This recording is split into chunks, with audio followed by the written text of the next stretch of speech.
All right, so if you guys did not know, me and Ellie won, what workout was it? Two. Workout number 2 in the whole world, both of us, in the men and the women division, but I beat her overall, so technically I won. In the woman division. Yes. So, but we're going to play the video for you guys. It's a 12-minute AMRAP. If you guys did not see it, we'll put a link somewhere so you can see the workout. But it's a 12-minute AMRAP, 8 dumbbell snatches with the right arm, 8 walking lunges, and then left arm 8 dumbbell snatches, and then 8 overhead walking lunges with the other arm. So this is it. We first started, like I said, with the lunges, and then we went into 40 double crossovers after that. Kind of the plan from the beginning was to do our lunges down and then kind of switch like in the air and go straight into our dumbbell snatches with our left arm. I felt like that'd be a faster transition than setting the dumbbell down with your right arm, turning around, then doing your dumbbell snatches. That was sort of the plan, at least for the start of the workout, until we're going to like judge it based off how we were feeling. If they started to become like pretty fatiguing, we were going to set the dumbbell down and then do the 8. Yeah. I figured that way was faster, but like... Once I saw Justin not breaking it up, I was like, I'm not breaking it up.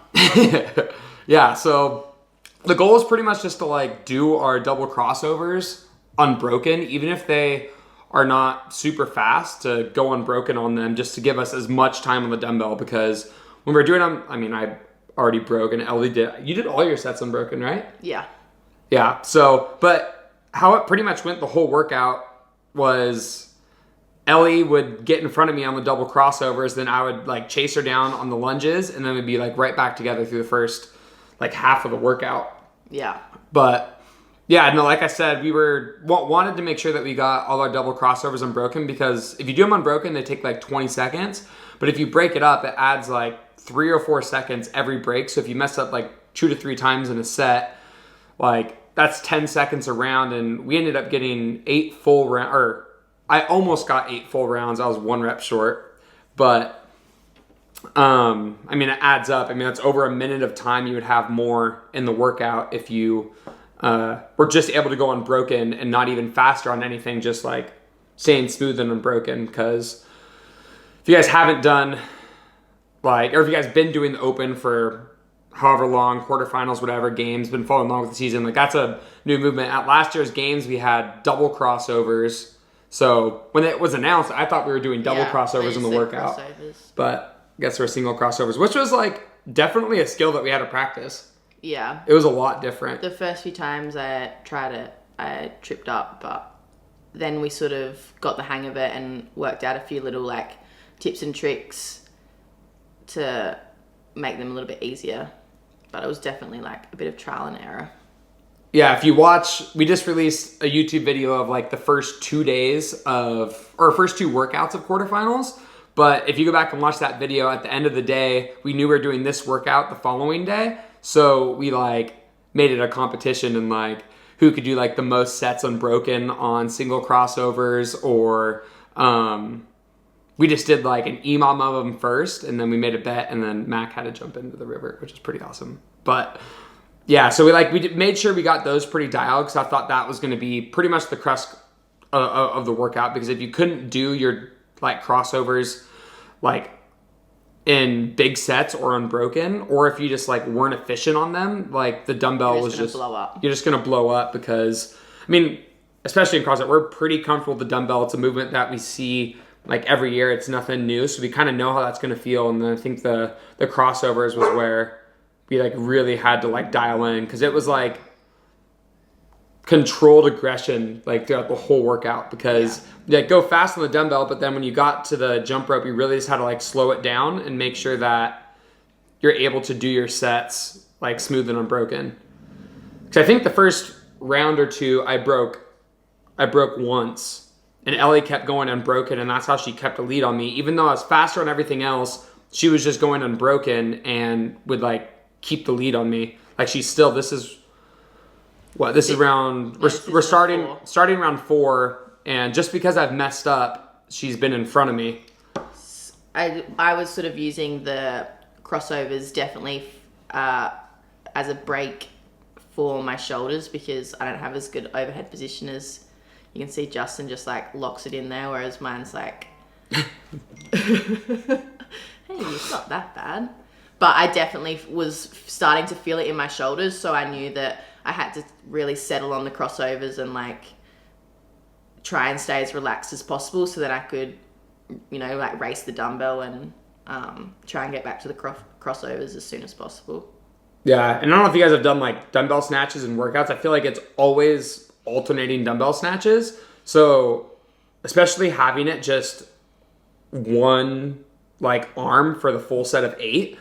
And even though it was like a heavier dumbbell, it honestly felt like a lot easier because you get to keep like that full grip. I was hook gripping the dumbbell and you could just rip through your 8 like so quick. And obviously like my shoulder position is pretty good. So I'm able to like stack the dumbbell like into the lunges. And the lunges was where I was really like resting in that workout. I mean, I was able to find a good rhythm on the crossovers. I think like my middle 5 rounds, I didn't have like any mess ups. I think I only messed up in my last round and my first round. Yeah, I didn't. This was like the round where you started to pull ahead just a little bit. Yeah. But right here, I like knew I was picking up the dumbbell in front of her and I was like, okay, like. And then Adam came over, he's like halfway, and I was like, oh my gosh. Yeah, I mean, put my hands on my knees. Nope, don't feel sorry for yourself. Yeah, like at that halfway mark, I mean, like you see, we can see the clock right in front of us, so we knew, or at least I knew that I was on pace at least to get 8 rounds. So, yeah, I mean, right here, I got in front of her and I was like, okay, like, time to bury her. I mean, I know we're not competing on the leaderboard, but I was like, I'm just going to try to get a lead right now, like as far as I can to make it think that she can't catch me in this workout because you don't want to get a race to it in the end. And honestly, I felt like I had a pretty big lead on you, but like come to the end of the workout, like if you had like another 10 to 15 seconds, you would have been like caught up to me. Yeah. So that was like my first like break of the workout, I think. And then that was the lead, and it sort of like stayed like pretty similar for the rest of the workout. Yeah, because you're pretty much the same pace like in the middle part through everything, but you would just take like another half second to pick up that dumbbell because just like for me, like that shoulder position, like I said, is like a rest. So I just needed to get it up there and I can kind of breathe and move through the workout where I had to recover enough to keep the dumbbell up there. Yeah. But figured it'd be good. I feel like a lot of you guys will be giving this a shot, like some this weekend. Maybe not this exact workout even, but at least some of the single crossovers. But I think a lot of the cues that like we practiced when we were doing them is like a little bit heavier of a cable is kind of what we found that made them a little bit easier instead of like my speed rope, and just really making sure like you're getting like a full crossover like every time. Because a lot of times when we messed up, it was because like our shoulders were fatigued and we weren't able to get our hands like all the way to the other side of the body. Like maybe like my left hand would get all the way across, my right hand would stop halfway through my body and like hit my feet. So I think that was kind of the biggest thing for me to figure out while I was doing it. Ellie got it a lot quicker than me. She was like doing jump ropes just like this, doing some double crossovers. Going back to my jump rope for hot days at school. Yeah. Kid at recess, you know? Yeah. But yeah, no, I think these like last 2 rounds, I must have fell off the pace just a little bit. Because I know when I got into my final round, I was about like 6 seconds like off pace from finishing. Yeah. What was your total score? I got like, I think it was like 8 crossovers. Yeah, and the crossovers, the crossover stand was weird. It ended up, I like did the workout and I thought I finished 8 full rounds, and luckily I went back and watched my video. But what like the standard is you do like that first skip that you do, that's a normal like single under, does not count as a rep, and your first rep counts is when that next crossover does. So if you do, it'd be nothing, 1, 2, 3, 4, 5, and it would continue to count up like that. But if you messed up at 5, your next jump, that first single didn't count again. So you messed up at 5, nothing, 6, 7, 8, 9. So honestly, made it really hard for the judges if you were judging like an athlete and they kept messing up their reps, because you always like couldn't count that first single under that they did. And that's what ended up like biting me in the butt. I thought I did my 40 crossovers at the end and only did 39. I was pretty mad. I think Adam, here we go. Oh, no, we're good. But I think Adam walks over right at the end of this round and says that I can, like, I think he says I can break the scorecard, because the scorecard only had 8 rounds in it. Oh, I messed up on the second to last round too. That probably didn't help me. But the scorecard only had 8 rounds in it, and if I had, like, obviously got 1 dumbbell snatch or at least finished it, I'd fill out the whole scorecard. So that was like a goal in the back of my mind during it. But I'm pretty sure Adam walks over right before I start this last round. So yeah, I have 1:25 left to finish this last round. I think like the biggest thing is like in a workout like this, like our pace didn't really differ from like our first round. Yeah. To our, I mean, we probably sped up the reps a little bit in that last little like kick to get a few more reps in like that last 30 seconds. There's Adam right there, yelled at me. But yeah, I mean, like Ellie said, you look at our first round, I think our first round was like 128 or 127. And if you average a 130 round in that workout, that gets you 8 full rounds. So those first few rounds will probably feel pretty steady, but trying to like hold that pace is what will, like, if you can mentally stay with it and obviously physically, but that's what will like get you good times in like those longer AMRAPs. Yeah. Like I said, I knew my double unders were taking me about 20 seconds. And I knew when I was picking up this rope right here, I only had like about 20 seconds to go. So I knew I needed to do them unbroken. And I think I messed up on like 3. Yeah. So I messed up there. So I'm at 1. And then I accidentally counted that first single under when I started my next set. So it didn't count. But I started picking up my speed here. And I thought I finished like you see Nate, he's bouncing as he's counted. I thought that was 40, but we went back and counted the reps and watched the clock, and it was 39 total, but I thought I had it. But yeah.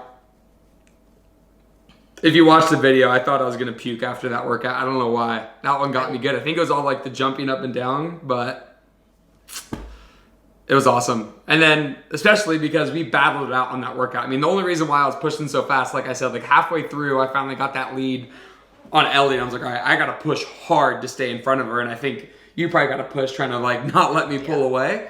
So it was awesome. I mean, that's how it is like every day in training. And then to look on the leaderboard after and see that we both won that workout, I was like, we both panicked insane. A little bit because we're like, did we put our scores in wrong? Like, oh yeah, for sure. What are the chances of us both getting first? But yeah, it was so cool though. I mean, it'll definitely go down like as one of my favorite workouts. And I think we might have both won the GHD workout. I mean, scores aren't finalized in it or anything, but maybe we'll do another video about the GHD one if you guys like this one, if you guys are going to try the workouts this week. But let us know in the comments if you like this video, and if you do, we'll put out another one about the other workout me and Ellie won in quarterfinals.